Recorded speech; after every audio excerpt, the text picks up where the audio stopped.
우리가 알고 있는 건 전부 거짓말이었습니다. 히타이트를 무너뜨리고 이집트까지 덮친 바다 민족은 어쩌면 바다에서 갑자기 나타난 한 민족이 아니었을지도 모릅니다. 결말부터 보죠. 기원전 1200년 전후 2026년 기준으로 약 3200년 전 지중해 동부의 초강대국들이 거의 동시에 비틀거립니다.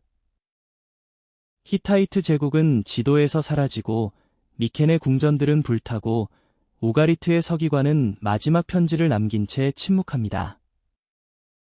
그리고 이집트만 간신히 살아남습니다. 하지만 살아남았다는 게 승리였을까요? 람세스 3세 이후 이집트도 더 이상 예전의 이집트가 아니었거든요. 이상하지 않습니까? 당시 히타이트와 이집트는 단순한 고대 왕국이 아니었습니다. 오늘날로 치면 국제무역망, 군사동맹, 외교문서, 곡물 공급망까지 갖춘 초거대 시스템이었어요.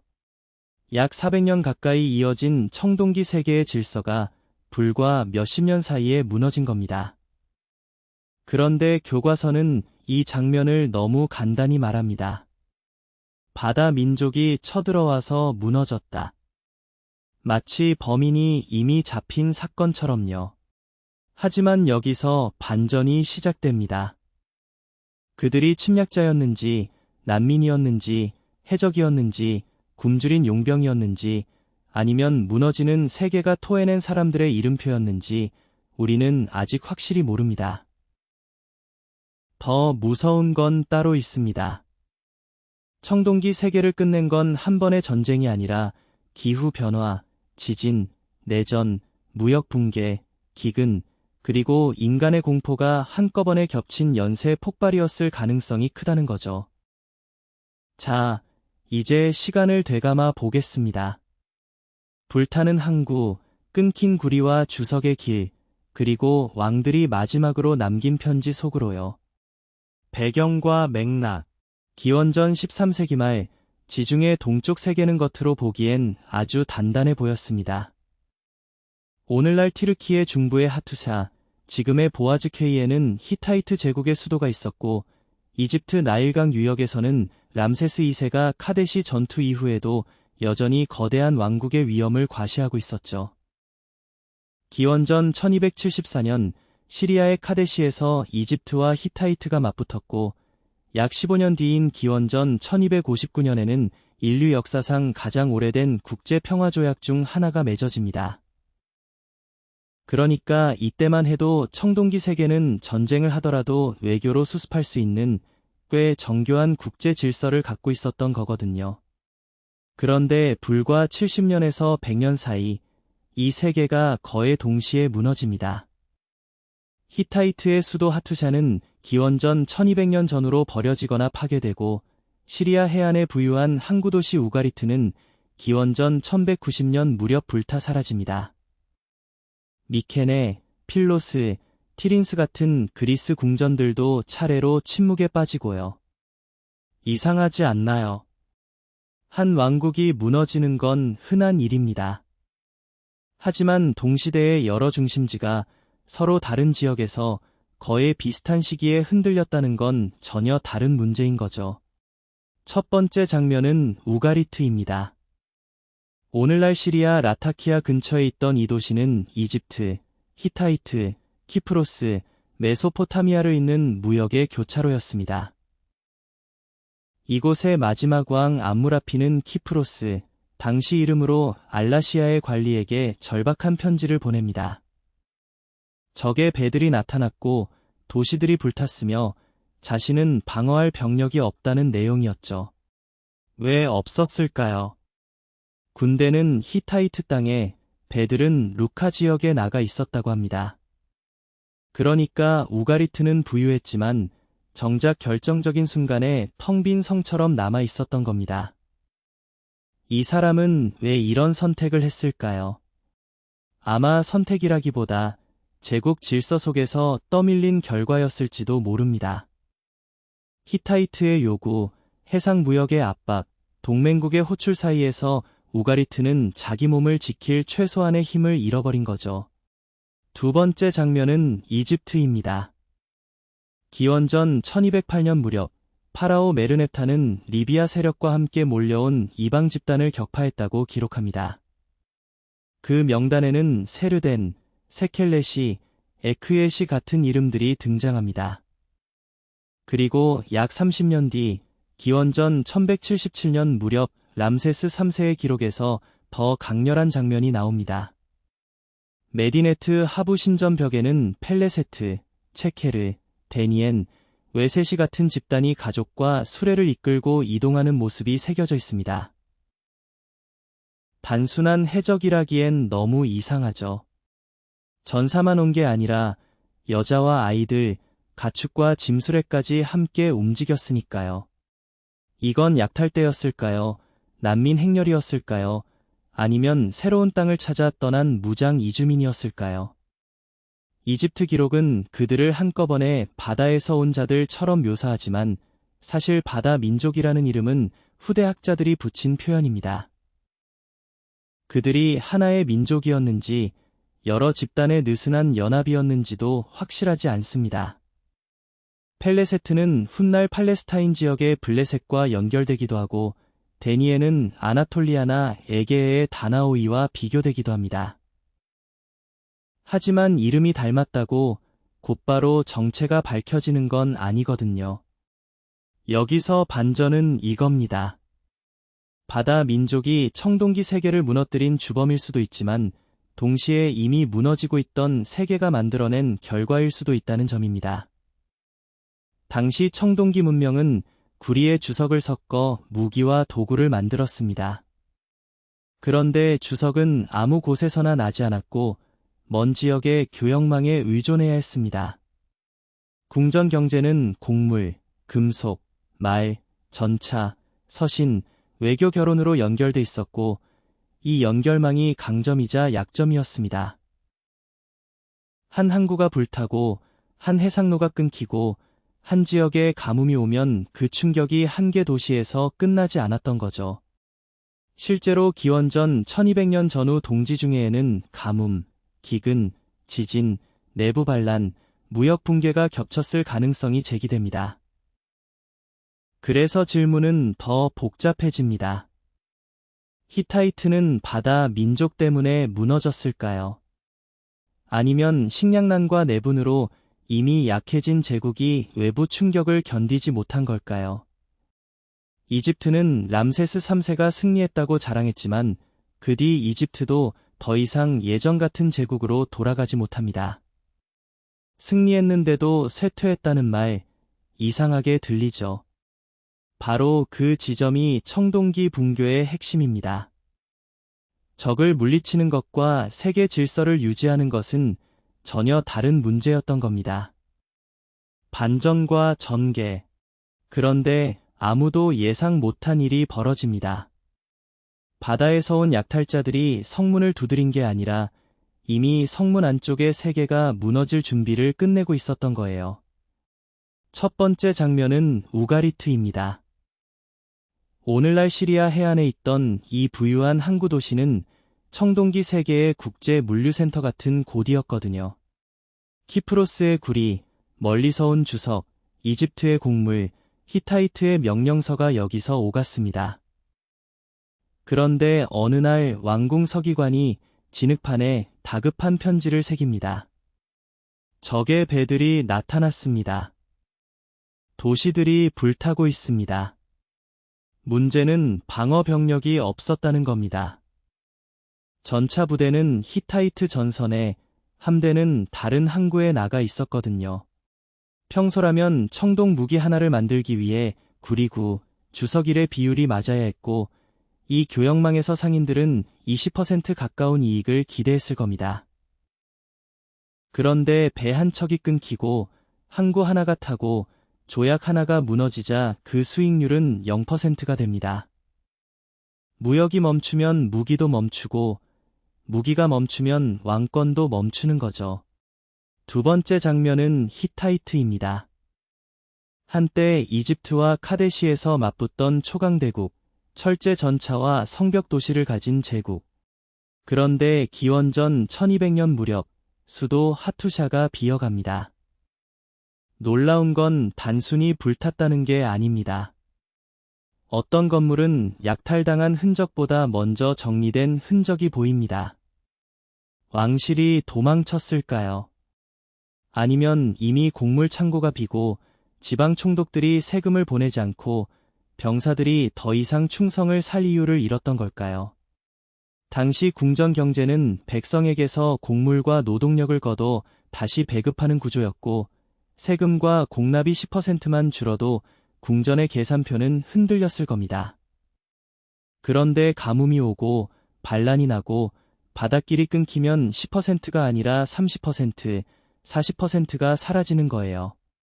제국은 전투에서만 지는 게 아닙니다. 장부에서 먼저 지는 겁니다. 그리고 세 번째 장면, 이집트입니다. 람세스 3세는 나일 삼각주에서 바다 민족을 맞아 싸웁니다. 메디넷 하부 신전 벽에는 그들이 수레에 가족을 태우고 배를 몰고 마치 민족 전체가 이동하듯 다가오는 모습이 새겨져 있습니다. 여기서 반전이 나옵니다. 그들은 단순한 해적이 아니었을지도 모릅니다. 굶주린 난민, 무너진 도시의 병사, 고향을 잃은 상인, 살아남기 위해 무기를 든 가족들. 이집트는 승리합니다. 맞아요. 기록은 승리라고 말합니다. 하지만 승리한 이집트도 예전의 이집트가 아니었습니다. 노동자들에게 지급되던 곡물 배급이 밀리고 왕가의 무덤을 만들던 장인들이 우리는 굶주렸다고 항의합니다. 하루 품삯이 밀리고 곡물 가격이 2배, 3배로 뛰면 제국의 승전비는 백성의 밥그릇을 채워주지 못하거든요. 그래서 바다 민족의 정체를 한 단어로 말하기는 어렵습니다. 펠레셋, 세르덴, 세켈레시, 데니엔. 이름은 남아있지만 그 이름 뒤에는 지도 밖으로 밀려난 사람들이 있었던 거죠. 청동기 세계는 한 번의 침공으로 무너진 게 아닙니다. 기후, 기근, 세금, 무역, 전쟁, 난민이 동시에 서로를 밀어 넘어뜨렸습니다. 그리고 우리가 미스터리라고 부르는 그 순간 사실은 아주 인간적인 질문 하나가 남습니다. 집이 불타고 배급이 끊기고 왕이 더 이상 지켜주지 못할 때 사람들은 어디로 가야 했을까요? 클라이맥스. 그런데 여기서 두 번째 반전이 나옵니다. 우리는 흔히 이렇게 생각하죠. 바다 민족이라는 정체불명의 군대가 어느 날 갑자기 나타나서 히타이트를 무너뜨리고 이집트를 공격하고 청동기 세계를 끝장냈다. 마치 재난 영화의 마지막 장면처럼요. 그런데 기록을 하나씩 맞춰보면 이야기가 조금 다르게 보입니다. 결국 진짜 이유는 이것이었습니다. 바다 민족이 청동기 세계를 무너뜨린 게 아니라 이미 무너지고 있던 세계가 사람들을 바다로 내몰았던 겁니다. 가장 섬뜩한 증거는 우가리트에서 나옵니다. 지금의 시리아 해안에 있던 부유한 항구 도시죠. 이 도시는 히타이트, 이집트, 키프로스, 메소포타미아를 잇는 국제무역의 허브였습니다. 그런데 기원전 1200년 무렵 우가리트 왕이 다급한 편지를 받습니다. 적의 배가 보인다. 도시들이 불타고 있다. 군대와 전차는 다른 곳에 나가 있다. 그런데 이 편지는 끝까지 전달되지 못한 채 불탄 궁전 바닥에서 발견됩니다. 답장이 없었던 게 아니라 답장을 쓸 도시가 사라진 거죠. 여기서 핵심은 동시에입니다. 히타이트 수도 하투사는 불탑니다. 우가리트도 사라집니다. 미켄의 궁전들도 무너집니다. 이집트는 겨우 버티지만 제국의 힘은 꺾입니다. 대략 기원전 1225년에서 1150년 사이 불과 75년 남짓한 시간에 동지중해의 거대한 궁전 문명들이 줄줄이 쓰러진 겁니다. 한 왕국이 진 것이 아니라 시스템 전체가 멈춘인 거죠. 왜 이렇게 취약했을까요? 청동기 세계는 생각보다 아주 정교하고 그래서 아주 위험한 구조였습니다. 청동을 만들려면 구리와 주석이 필요합니다. 비율은 대략 구리 9, 주석 1. 문제는 구리는 키프로스 같은 곳에서 구할 수 있었지만 주석은 훨씬 먼 곳에서 와야 했다는 겁니다. 수백 킬로미터가 아니라 경우에 따라 1000킬로미터, 2000킬로미터를 넘어 이동해야 했어요. 무역으로 하나가 끊기면 무기 생산이 흔들리고 무기 생산이 흔들리면 왕의 권위가 흔들립니다. 궁전 경제도 마찬가지였습니다. 당시 왕궁은 단순한 권력의 상징이 아니라 거대한 물류센터였습니다. 곡물을 걷고 장인을 먹이고 병사를 부양하고 전차를 유지했죠. 전차 한 대를 굴리려면 보통 말 2마리, 전사와 조종수를 포함한 최소 2명 이상의 숙련 인력, 그리고 목재와 청동 부품이 필요했습니다. 말먹이, 훈련, 수리까지 계산하면 보병 한 명보다 훨씬 비싼 병기였거든요. 그런데 흉년이 들면 곡물이 줄어듭니다. 곡물이 줄면 세금이 줄고 세금이 줄면 병사를 먹일 수 없고 병사를 먹일 수 없으면 국경을 지킬 수 없습니다. 이건 전쟁 이전에 이미 손익계산서가 무너진 상태인 거예요. 그리고 기후가 들어옵니다. 연구자들은 이 시기 동지 중에 장기간의 가뭄이 있었을 가능성을 말합니다. 짧게는 수십 년, 길게는 150년에서 300년 가까운 건조와 흐름이 겹쳤다는 분석도 있습니다. 한 해 흉년이면 버팁니다. 2해 흉년이면 창고를 엽니다. 그런데 10년, 20년, 30년 동안 수확량이 줄어들면 이야기가 달라집니다. 궁전은 더 많은 세금을 요구하고 농민은 도망치고 용병은 배신하고 항구 도시는 약탈당합니다. 이때 바다 위에 나타난 사람들은 단순한 침략자가 아니라 굶주림과 전쟁과 붕괴가 만들어낸 이동민이었을 가능성이 큰 거죠. 이집트의 람세스 3세는 기원전 1177년 무렵 이들을 막아냈다고 새깁니다. 펠레셋, 체케르, 세켈레시, 데니엔, 웨세시. 이름은 남았지만 그들이 모두 같은 민족이었는지는 알 수 없습니다. 오히려 여러 집단이 섞인 연합체에 가까웠을 겁니다. 패잔병, 난민, 해적, 용병, 무너진 도시의 주민들. 어제까지는 무역선에 곡물을 싣던 사람들이 오늘은 같은 배에 가족과 무기를 싣고 떠난 겁니다. 그리고 누군가는 해안에 정착했고 누군가는 약탈자가 되었고 누군가는 역사 속에서 이름만 남았습니다. 그러니까 진짜 무서운 장면은 바다 민족의 함대가 아닙니다. 더 무서운 건 그 함대가 나타나기 전의 침묵이에요. 창고의 곡물이 줄어드는 소리, 주석이 도착하지 않는 항구, 왕에게 보내졌지만 답장을 받지 못한 편지, 병사들이 월급을 받지 못하고 흩어지는 밤, 그리고 마지막으로 불탄 궁전 바닥에 남은 점토판 하나. 청동기 세계는 한 번의 전투로 끝난 게 아니었습니다. 무역, 기후, 세금, 군사, 식량, 왕권이 서로를 붙잡고 있다가 어느 순간 동시에 손을 놓은 겁니다. 바다 민족은 그 붕괴의 원인이자 결과였고 침략자이자 난민이었고 파괴자이자 생존자였습니다. 그래서 이 미스터리가 오래 남는 거죠. 누가 그들을 보냈느냐가 아니라 어떤 세계가 그들을 그렇게 만들었느냐. 진짜 질문은 바로 거기에 있는 겁니다. 마무리. 청동기 세계의 붕괴가 무서운 이유는 그것이 아주 먼 옛날의 사건처럼 보이면서도 묘하게 오늘과 닮아있기 때문입니다. 기후가 흔들리고 곡물 가격이 오르고 무역로가 끊기고 국가가 백성을 보호하지 못할 때 사람들은 이동하기 시작하거든요. 그리고 그 이동은 누군가에게는 피난이지만 다른 누군가에게는 침략으로 기록되는 인 거죠.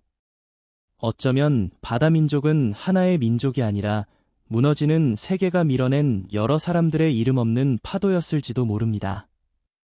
댓글로 바다민족은 침략자였을까요? 아니면 청동기 분교의 생존자였을까요? 알려주세요.